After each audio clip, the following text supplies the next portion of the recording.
전도잔치의 자리에 나오신 여러분들을 주님의 이름으로 마음껏 축복합니다. 우리 앞뒤 좌우에 계신 분들과 함께 인사를 나눕시다. 참 잘 오셨습니다.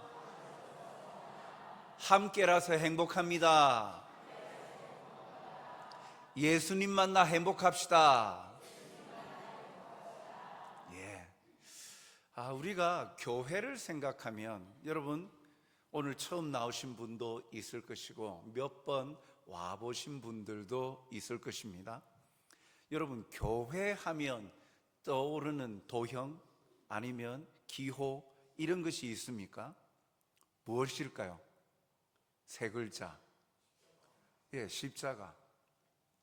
교회 하면 십자가를 그립니다. 지도에도 그렇고. 왜? 사실 이 십자가는요, 사실은 이 수직이나 수평축이 만나는 것인데, 로마 시대 때, 페르시아 시대부터 시작해서 이 로마 시대에 가장 극악한 죄를 지은 죄수를 형벌하는 형벌틀입니다. 형틀입니다. 그러니까 이 십자가라는 것이 자랑스럽게 내세울 것이 아니라는 거예요. 형틀이라는 거예요. 형틀. 그런데 교회는 왜 상징적으로 이 십자가를 사용을 할까요? 그것은 이 십자가에서 하나님의 사랑이 가장 강력하게 나타났기 때문이죠. 십자가는 예수님께서 죄로 인해서 멸망, 지옥으로 갈 수밖에 없는 사람들을 구원하시기 위하여서 대신 죽으심으로 우리의 죄를 다 용서해 주시고 구원받은 상징적인 것입니다. 십자가를 보면서 죄로 인해서 내가 죽어야 하는데 예수님이 대신 죄값을 짊어주셔서 구원하여 주시고 자유를 허락하시고 해방시켜 주셨기 때문에, 그래서 십자가를 바라보면서 우리가 구원받았음에 감사함으로 잊지 아니하고 십자가를 사용하고 있는 것입니다. 그래서 이 십자가에는 죄인들을 향한 하나님의 사랑을 나타내는 가장 확실한 증거가 됩니다. 로마서 5장 8절에 보니까 우리가 아직 죄인 되었을 때에 그리스도께서 우리를 위하여 죽으심으로, 십자가 죽으심을 말합니다. 죽으심으로 하나님께서 우리에 대한 하나님의 사랑을 확실하게 증명해 주셨다, 확정해 주셨다 라고 말씀하시는 거예요. 하나님의 사랑을 가장 잘 나타낸 곳 바로 십자가라는 거예요. 즉 십자가에서 예수님의 죽으심이 죄인들을 사랑하는 하나님의 사랑을 증명해 준다는 거예요. 왜요? 왜 그렇습니까? 왜 그것이 하나님의 사랑을 가장 크고 확실하게 증명해 준다라고 말씀합니까? 우리가 죄값을 치러야 되는데, 죄 지은 것에 대해서 형벌을 받아야 되는데 우리가 죄값을 치르지 아니하고 대신 예수님께서 우리 모든 인류의 죄값을 대신 치르셨기 때문에 그 일에 우리를 사용하지 않으시고 하나뿐인 독생자 예수님을 그 자리에 십자가 죽음으로 우리의 죄를 용서해 주셨다는 거예요. 그렇기 때문에 그 십자가는 하나님의 사랑, 우리를 향한, 죄인들을 향한, 사람들을 향한, 모든 인류를 향한 하나님의 사랑이 확실하게 나타난 것이죠. 사도행전 2장 36절에 보면 그런즉 이스라엘 온 집은 확실히 알지니 너희가 십자가에 못 박은 이 예수를 하나님이 주와 그리스도가 되게 하셨느니라. 쉽게 말하면 십자가에 못 박은 이 예수님은 그냥 한 사람 인간이 아니라 하나님께서는 이 십자가 죽음을 통해서 우리 모든 인류를 구원할 자, 구원자는 오직 예수뿐이다 라는 것을 보여주신다 라는 것입니다. 사도행전 4장 12절에도 이렇게 말씀합니다. 다른 이로서는 구원을 받을 수 없나니 지옥에 떨어지지 아니하고 천국으로 옮겨지는 구원을 받을 수 없나니 천하 사람 중에 구원을 받을 만한 다른 이름, 예수님 이외에 구원받을 만한 다른 이름을 하나님께서 우리에게 주신 일이 없다. 쉽게 말하면 우리가 구원받을 유일한 방법은 바로 예수님입니다. 예수님을 믿을 때 구원받는다. 그것을 우리에게 보여주시죠. 그래서 예수님의 십자가의 죽으심은 자신의 죄 때문이 아니라 우리 죄를 용서해 주시기 위해서 대신 죽으신 죽음입니다. 그렇게 이 십자가는 하나님께서 죄인들을 향한 그 놀라운 사랑을 나타내는 것입니다. 갈라디아서 1장 4절에도 보면 그리스도께서 하나님 곧 우리 아버지의 뜻을 따라 이 악한 세대에서 우리를 건지시려고, 우리 죄인 모든 사람 건지시려고 우리 죄를 대속하기 위하여, 대신 용서 사하여 주시기 위하여 자기 몸을 주셨다라고 말씀하시죠. 그래서 예수님의 십자가 죽으시는 것 자신의 죄 때문이 아니라 다른 사람들의 죄를 용서해 주시기 위해서 십자가에서 죽으셨다라고 말씀하는 겁니다. 죄로부터 자유로워지려면 방법은 하나뿐입니다. 죄값을 지불하면 되는 거예요. 죄를 지었으면 그 죄값을 지불하면 되는 거예요. 그런데 성경에서 그 죄값이 어떻게 지불할 수 있느냐, 어떻게 치를 수 있느냐, 그것은 오직 죽음뿐이다 라고 말합니다. 히브리서 9장 22절 말씀에 보면 율법을 따라 거의 모든 물건이 피로서 정결하게 되나니 피 흘림이 없은즉, 죽음이 없은즉 용서함이 없다. 죄를 용서받을 방법이 없다. 죽어야, 죄값은 결국 죽음뿐이다. 죽음으로 죄값을 치러야 된다는 거예요. 여러분, 우리가 죽음으로써, 그래서 우리가 죽는 것, 사람들에게 죽음이 누구에게나 있는 이유가 바로 이 죄 때문이죠. 그런데 죄 때문에 다 죽어버리고 끝나버리면 우리에게 무슨 의미가 있습니까? 자신이 지은 죄 때문에 자기가 그냥 죽어요. 그러면 무슨 의미가 있어요? 그렇기 때문에, 그래서 여기에서 이 죽음을 통해서 예수님이 대신 죽으시는 거예요. 우리가 드는 생각이 꼭 예수님이 죽으셔야 하는가 하는 거예요. 아무나 죽음을 대신하면 안 되는가요? 그런데 죄 용서함을 받으려면 단순한 죽음이 아니라 죄 없는 자의 죽음이 되어야 된다는 거예요. 그런데 우리 사람 중에는, 모든 사람 중에는요, 죄가 없는 사람이 아무도 없어요. 죄가 없는 사람이 아무도 없답니다. 로마서 3장 23절에 보니까 모든 사람이 죄를 지었다. 모든 사람이 죄를 지었다는 거예요. 그런데 예수님은 죄가 없으신 거예요. 히브리서 4장 15절에 보니까 우리에게 있는 대제사장 예수님을 말씀합니다. 모든 일에 우리와 똑같이 시험을 받으신 이로되 죄는 없으시니라. 그래서 예수님이 모든 사람이 태어나면서요, 원죄를 안고 태어나요.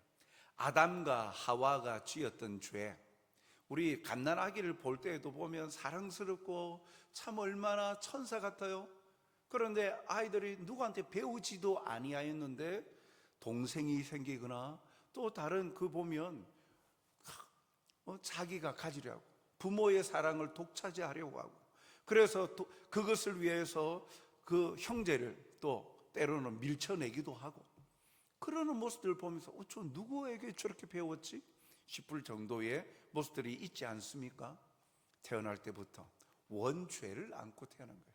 살면서 자기가 짓는 죄, 자범죄, 살면서 짓는 죄가 아무리 없어도 모든 사람은 원죄를 안고 태어나기 때문에, 이 모든 사람이 죄를 범하였기 때문에 하나님 앞으로 나아갈 수가 없는 거죠. 그래서 예수님이 그 자리에 함께 하시는 겁니다.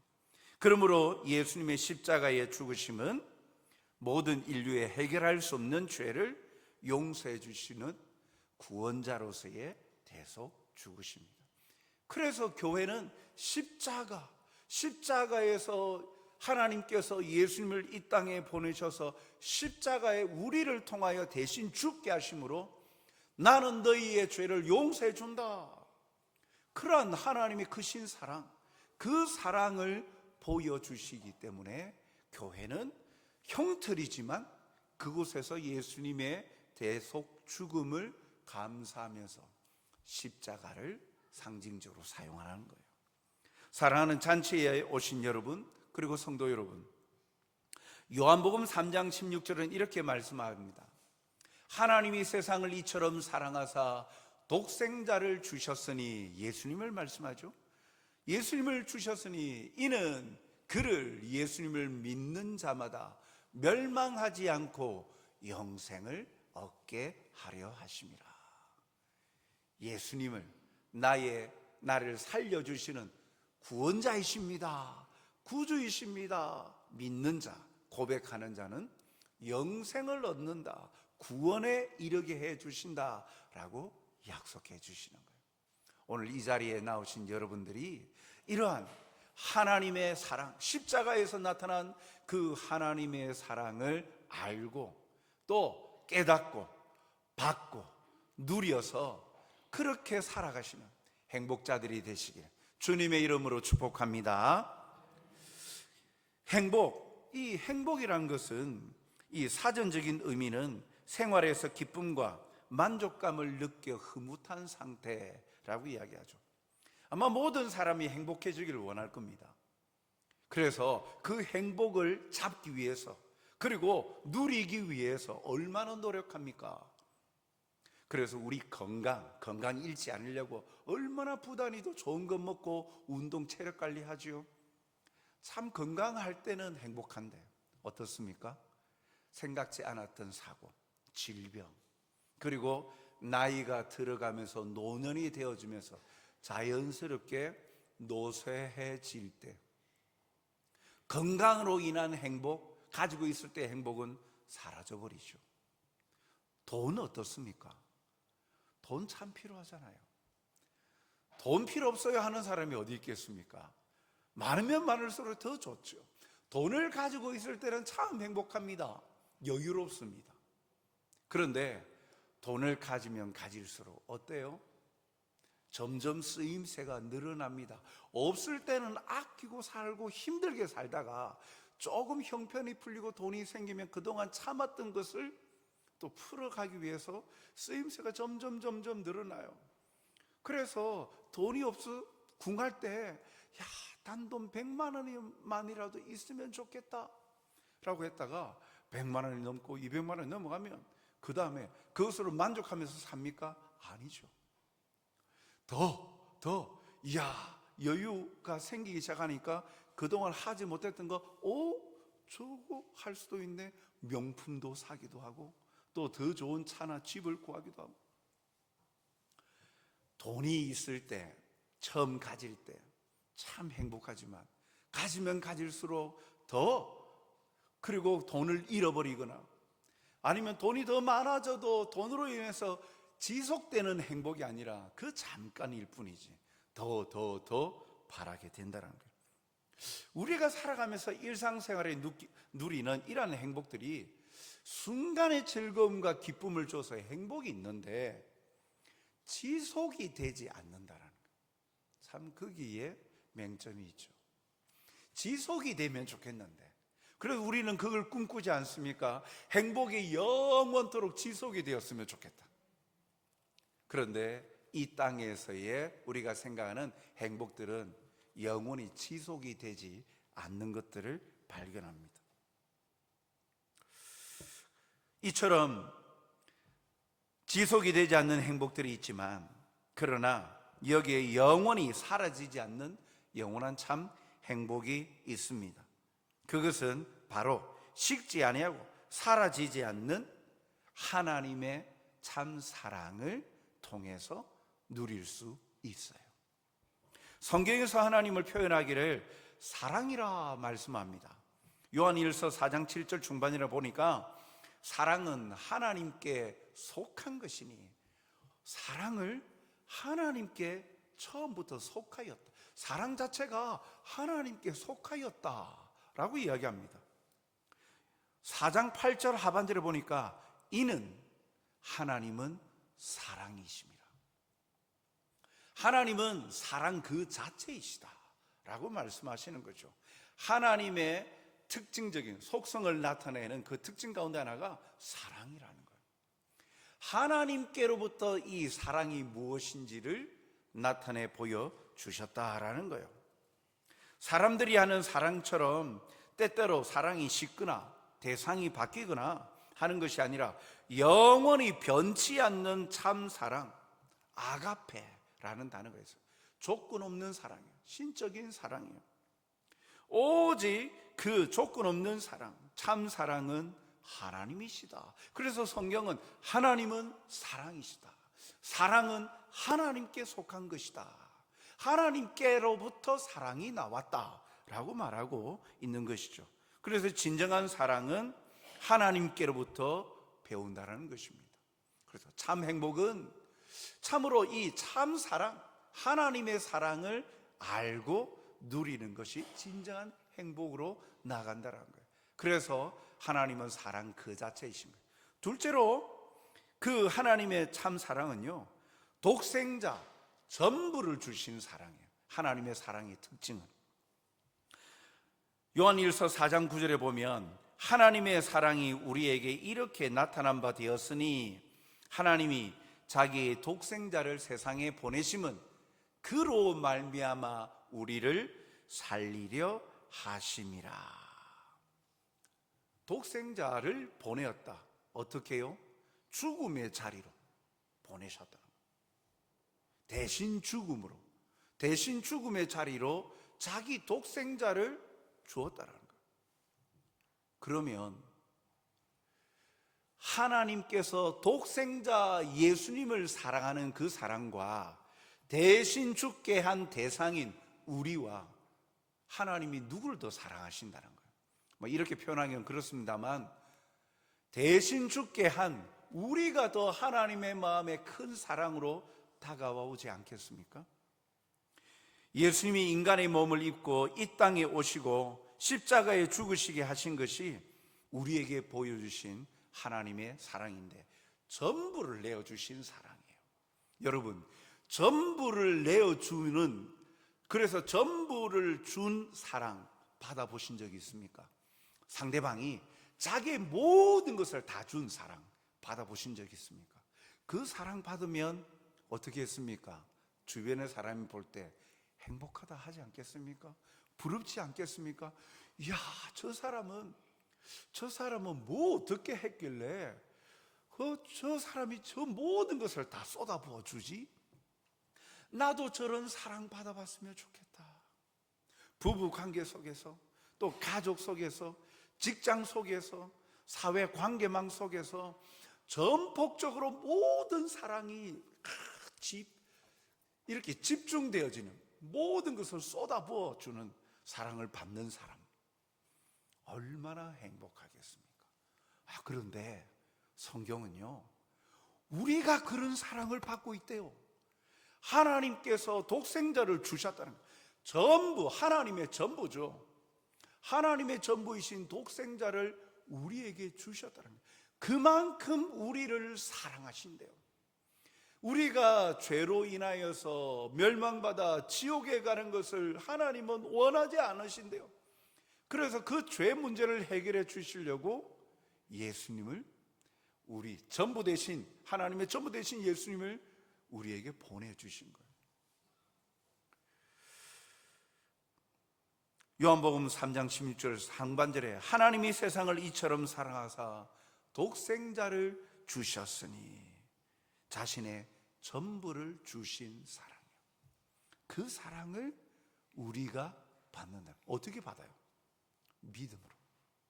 예수님을 믿으면 그 하나님의 사랑이 나의 것이 되어지고 내가 그 사랑을 풍성히 누리게 되는 거예요. 그리고 또 놀라운 사실 하나, 하나님의 사랑의 특징, 놀라운 사실 하나. 세 번째, 그 하나님의 사랑은 먼저 시작하신 사랑이라는 거예요. 요한일서 4장 10절 상반절을 보면 사랑은 여기 있으니 우리가 하나님을 사랑한 것이 아니요 하나님이 우리를 사랑하셨다.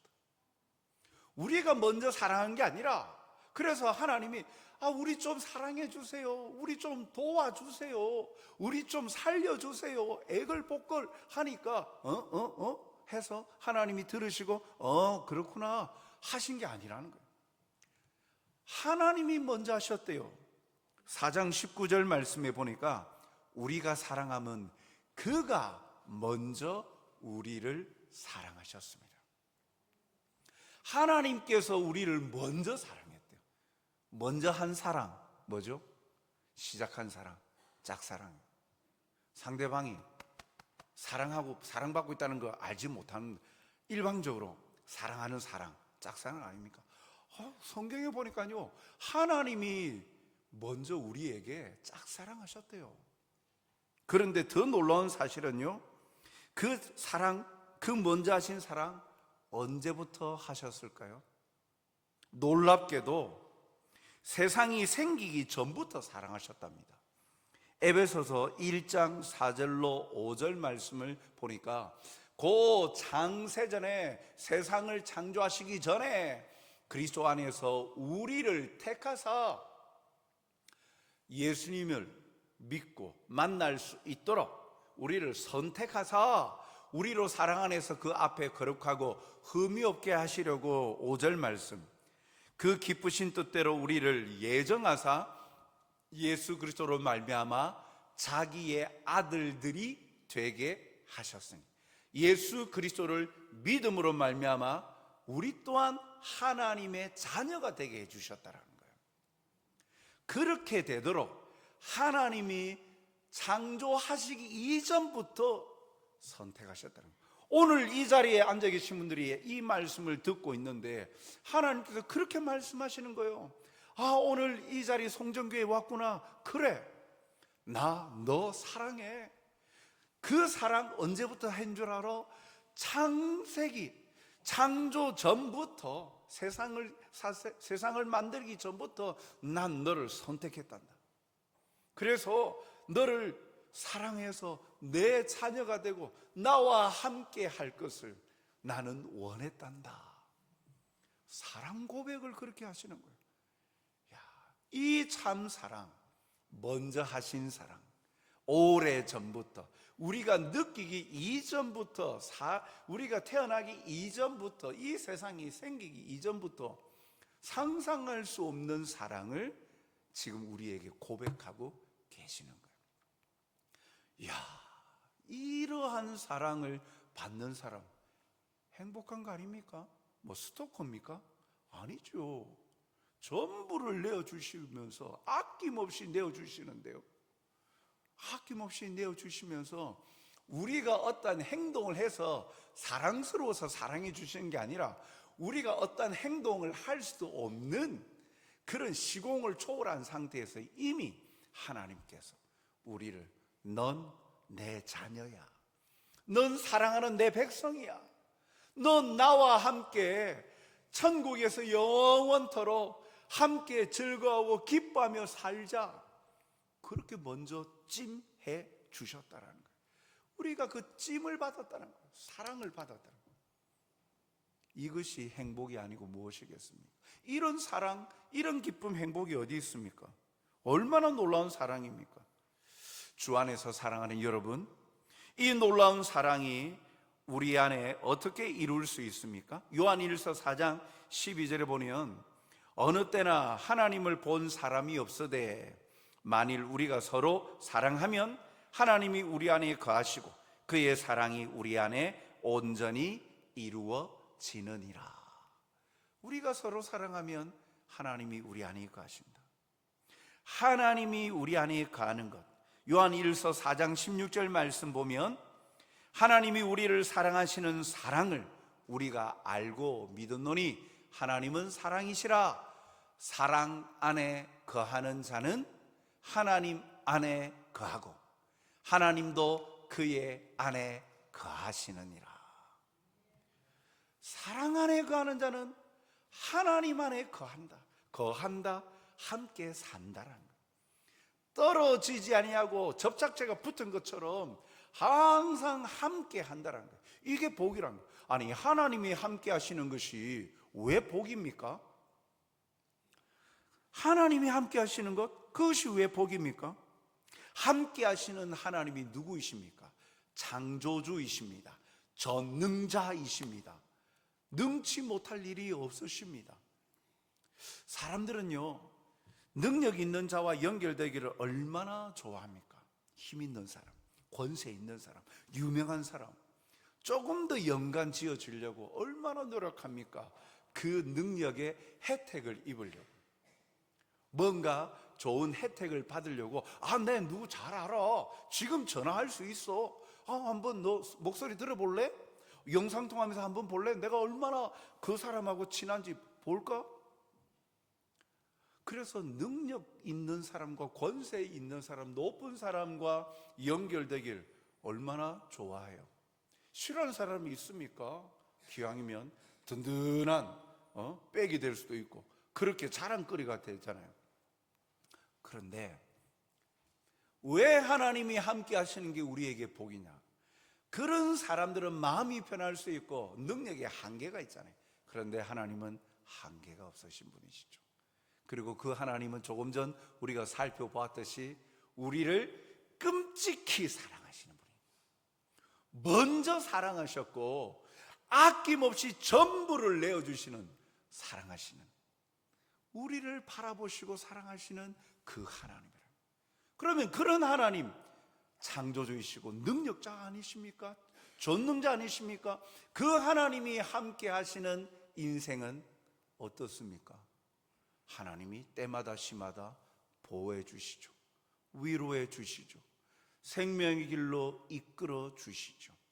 이 땅에서 고통은 잠깐 있을지 모르지만 우리에게 주어진 영원한 시간 동안 천국에서 아픔도 없이 늘 항상 기뻐하고 감사하며 살 수 있도록 우리의 미래가 보장을 받고 있는 거예요. 미래를 보장받으려고 얼마나 투자들 많이 하십니까? 펀드와 여러 가지 보험 넣고 하지 않으십니까? 불확실한 미래, 그래도 안정적으로 살려고 재정적으로나 환경적으로 투자를 많이 하잖아요. 그런데 그것도 우리가 경험하지 못하고 불확실한 것들이, 변수들이 많이 있잖아요. 그런데 우리와 함께 하시는 하나님, 우리를 참으로 사랑하시는 그 하나님은 변수가 없으십니다. 한결같으신 하나님, 변함이 없으신 하나님, 우리를 사랑하시는, 그래서 그 사랑과 행복을 위해서 전부를 내어주신 거예요. 신명기 10장 13절에 이 행복을 위하여서 주시는 하나님의 말씀이 여기에 또 담겨 있죠. 내가 오늘 너의 행복을 위하여 내게 명하는 여호와의 명령과 규례를 지킬 것이 아니냐. 이 성경이 무엇이냐? 그냥 우리의 그냥 생각과 정신을 그냥 평안하게 만들어 주려고 그냥 그렇게 쓰여진 글이냐? 아니라 너의 행복, 우리의 행복을 위하여 하나님께서 어떻게 행복할 수 있는지, 그것에 대한 하나님의 말씀, 가르치심이 여기 있다는 거예요. 그래서 철저히 하나님은요, 넌 이래야 돼, 저래야 돼, 하지마 이런 내용들도 있지요. 해라 하는 것도 있지요.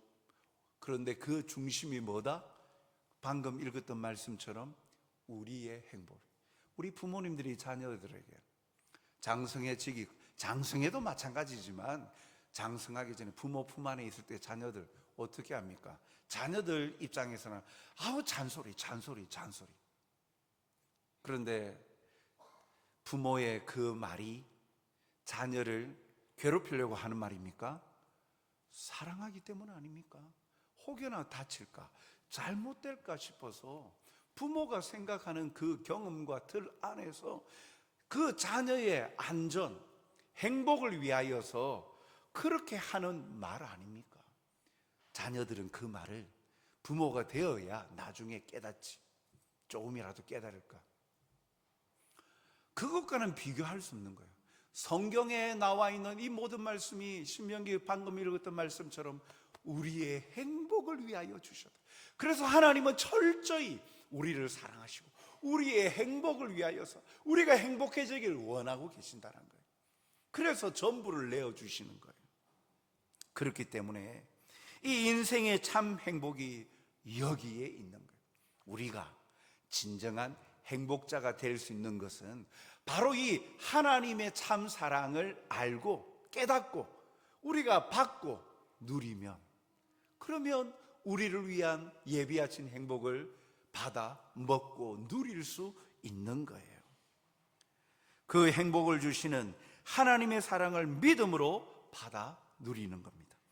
요한복음 3장 16절 말씀 한 번 더 보면 하나님이 세상을 이처럼 사랑하사 독생자를 주셨으니 이는 그를 믿는 자마다 멸망치 않고 영생을 얻게 하려 하심이라.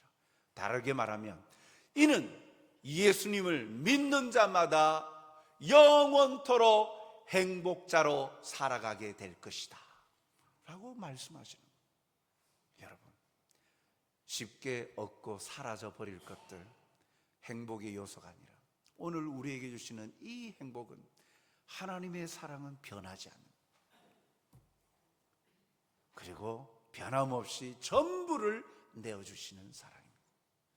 오늘 이 사랑을, 이 행복을 여러분들이 받아 함께 주님 안에서 약속하신 그 은혜들을 풍성히 누리고 하나님의 그 사랑을 받는 행복자로 살아가시길 주님의 이름으로 축복합니다. 사랑과 자비가 풍성하신 아버지 하나님, 하나님께서 먼저 시작하셨습니다. 먼저 사랑하셨다라고 말씀하십니다. 전부를 내어주셨습니다. 이러한 사랑을 우리가 받을 수 없는 존재입니다. 한 것이 없는데, 내세울 것도 없고 자랑할 것도 없는데 하나님께서 이토록 우리를 창세전부터 예정하시고 선택하셔서 우리에게 이 사랑을 주시겠다 약속하셨습니다. 이 약속을, 예수님을 나의 구원자로 믿음으로 말미암아 세상에서는 얻을 수 없는, 발견할 수 없는 진정한 참 행복, 영원한 행복을 맛보고 누리는 행복자들이 되게 하여 주시옵소서. 예수님을 나의 구주로, 주인으로 모시고 영접하여 믿음으로 말미암아 이 기쁨을 마음껏 누리게 하여 주시고 멸망의 길이 아니라 영생의 길, 생명의 길, 기쁨의 길, 행복의 길로 나아가는 우리 모두가 되기를 주님 원하오니 성령님께서 함께하여 주시어서 우리에게 믿음을 선물로 주시고 하나님의 은혜를 더하여 주시옵소서. 믿음으로 주님을 의지하는 모든 자들에게 의심치 아니하고 부어주시는 하나님의 그 사랑으로 감사가 넘치게 하여 주시고 삶의 기쁨이 넘치게 하여 주시옵소서.